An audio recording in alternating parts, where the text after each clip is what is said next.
There is about 30 to 40 million Zionist Christians in the United States. They support Israel more than AIPAC or the Israeli lobby.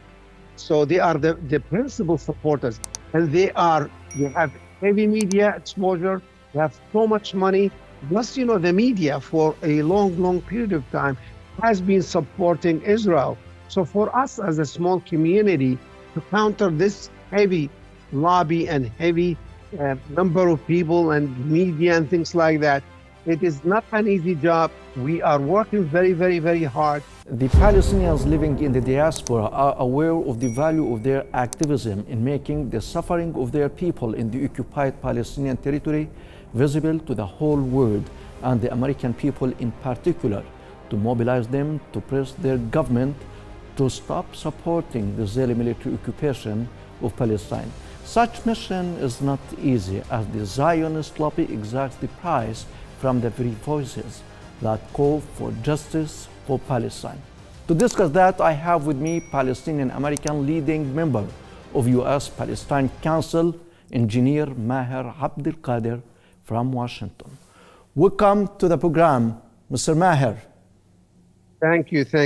Mr. Maher, when the Israeli occupation forces committed the massacre in the refugee camp of Jenin about 2 weeks ago, we saw the Palestinian American community and the supporters of justice for Palestine and everywhere marching down the streets of New York protesting that. How was that march perceived by the people of the city and the people who are interested in the Israeli-Palestinian issue? It was a great march. Thanks for interviewing me. It was definitely a great march. Anytime we take to the streets and we chant long live Palestine, justice for Palestinians, stop the killing of Palestinians. Palestinians have human rights too. This is very powerful messages that we trying to get to American streets and American audience. American people don't know our story, believe it or not. They are, dominated by heavy media that's pro-Israel, AIPAC, and supporters of Israel in the United States. They are working 24/7 to justify whatever Israel does, and they are distorting the facts.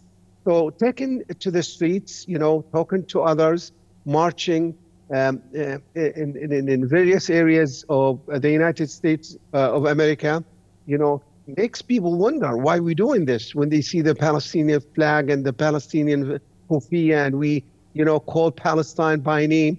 They come and talk to us and communicate with us, and they ask what's going on. So when we explain to them, they do understand, and they become sympathizers with Palestine. So we need to do more of that, and more of the demonstration, not just in New York and other cities. Coincidentally, there was another march same day in the city of Chicago. Okay, so that's more or less what it is. So we need to energize ourselves and do more work in other cities. Yes, Mr. Maher, yeah, I agree with you that it should not be limited to one place without another. But my note here is that these demonstrations and the protests by the Palestinian American community and the activists who support justice for Palestine are seasonal. When Israel commits a big crime, a massacre like the one in Jenin, the one in Jericho just 2 days ago, the one it committed today in the refugee camp of Balata, killing 17-year-old boy Hamza al-Ashkar without any justification, without posing any danger to them, just killing for the purpose of killing. Then these demonstrations take place.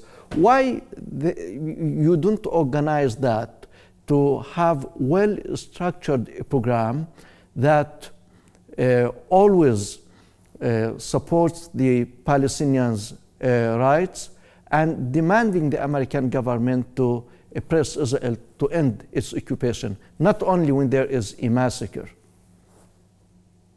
That's a great question. and I'm going to just, give you a simple answer. The Palestinian movement in the United States, it is in its infancy. Infancy, it's like, مولود جديد. And the reason why I'm using the word infancy, because we as an immigrant, we came in here and we struggled to create, a good condition, a livelihood, or education, jobs, secure homes and things like that. Our community in the United States is a new immigrant community that starts pouring into the U.S. in the late 70s, early 80s. Us, almost 20 some years just to get established and start working. So we are making great accomplishment and achievement, but it's still, we are in the infancy phase. We have so many groups with so many colors, so many ideas, so many opinions. Whatever exists in the Palestinian areas or in the Middle East, where we have right, left, middle, whatever, Fatah, Hamas. We do have these things in the United States, and they hinder our ambition and activities. So, different people do different activities in different times. So we are not united, to be honest with you. So to answer your questions, yes, we do respond to, massacres and major events, but we work on daily basis. For example, Ilhan Omar was ousted from the Foreign Committee of the Congress. So right now, Thursday, we have a major fundraiser for her. So to show that our community is behind her, supports her, and is funding her campaign because she was penalized because of her support for the Palestinian people. So we do these things in daily basis. We have another major event coming in Chicago, where we will have Rashida Tlaib, the congresswoman, meeting with our community, and plus we have other Congress person, plus House of Representatives. So we do have the activities ongoing, but what you see is that the response to major events. Yes, we need to be more united. Yes, we need to be more organized. Yes, we need to be more effective, and yes, we have to focus on our community in the United States. We need to do all of that, and hopefully yes. one day we'll do it. Maher, yeah. We talk with many activists in the United States about solidarity with Palestine and the voice against the Israeli occupation and its practices against the Palestinians, and they say that things are on the right track now, and the Palestinian voice is heard compared, for example, to 10 years ago. But still, the Zionist lobby is strong, and you gave an example, Ilhan Omar, who was dismissed from Foreign Affairs the Committee of Foreign Affairs in the Congress. Does this mean that the Palestinian voice and the supporters of the Palestinian cause are still weak, and when the Zionist lobby decides to punish them, let me say, it can do that? Well, we have to face reality. Yes, the Palestinian community is in the neighborhood of 500,000 to 600,000. But, countering that, you have 8 million Jewish people in the United States, and they are not the core supporter of Israel. I'm being honest with you, but the core supporter people of Israel in the United States is the Zionist Christians. There is about 30 to 40 million Zionist Christians in the United States. They support Israel more than AIPAC or the Israeli lobby. So they are the principal supporters, and they have heavy media exposure. They have so much money.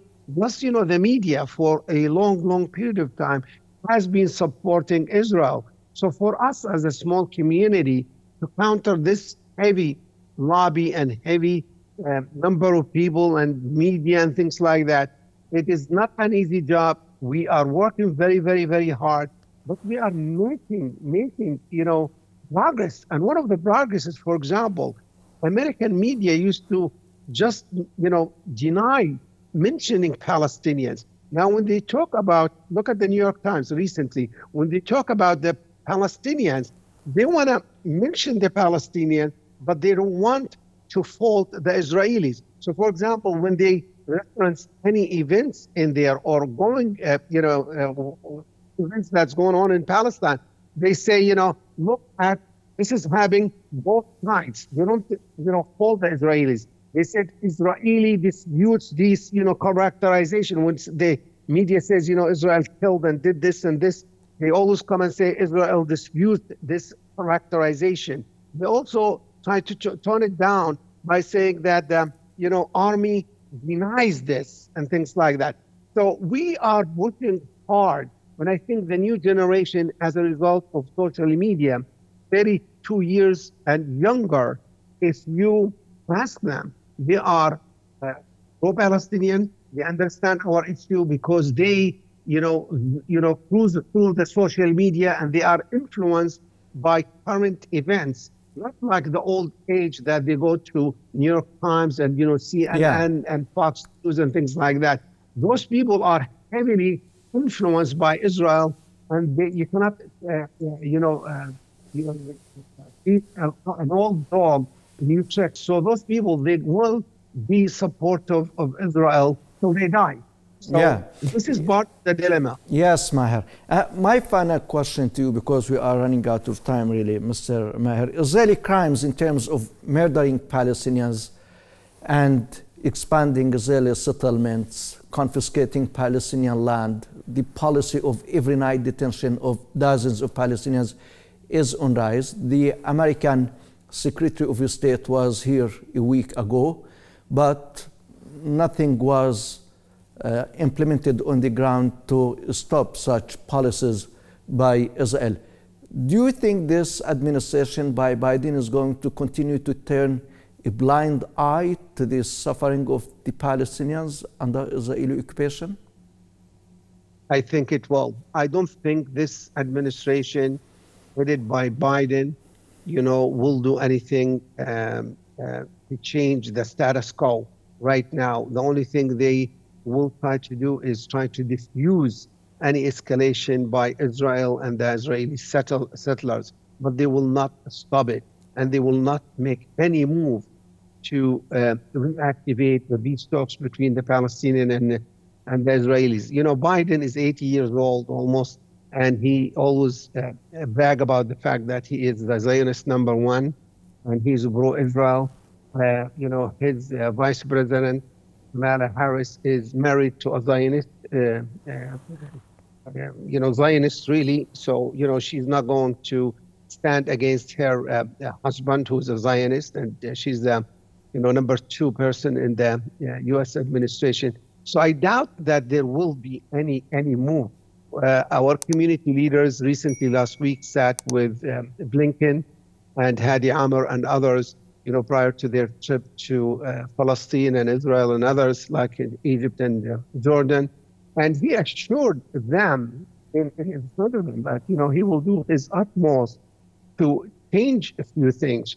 But, when he goes there, he sees things differently. Like when he had a press conference with Prime Minister Netanyahu, he said very clearly, Prime Minister Netanyahu said very clearly, we did not discuss what's happening in the West Bank. All right, we discussed other issues such as Iran and Europe, so which means that, this Blinken, when he went down there to talk about what's happening in the West Bank and the aggression and the violence by the settlers and, the killing of the Palestinians and, the brutal treatment of the occupation forces of Israel, everybody expects that he's going to talk about that, and he is going to talk, and I'm sure the Palestinian, that they're going to be moving to the next level of discussion where they can solve problems. But he didn't do that. So he talked to us in one way, and when he meets the Israelis, he talks a different way, and when he meets to the media, he just blurb, we are for the, two-state solution, we are for peace, de-escalation and things like that. I mean, it's a lip service, and the American administration, the current American administration, is not planning to do anything towards the Palestinian cause. So, Mr. Maher, A lot of words, but no actions by the American administration. Correct. Maher Abdel Qadir, Correct. leading member of the U.S. Palestine Council. It has been a great pleasure having you on our program. Thank you. Ladies and gentlemen, thank you very much for watching. And from me, Osama Nazal, have a nice time.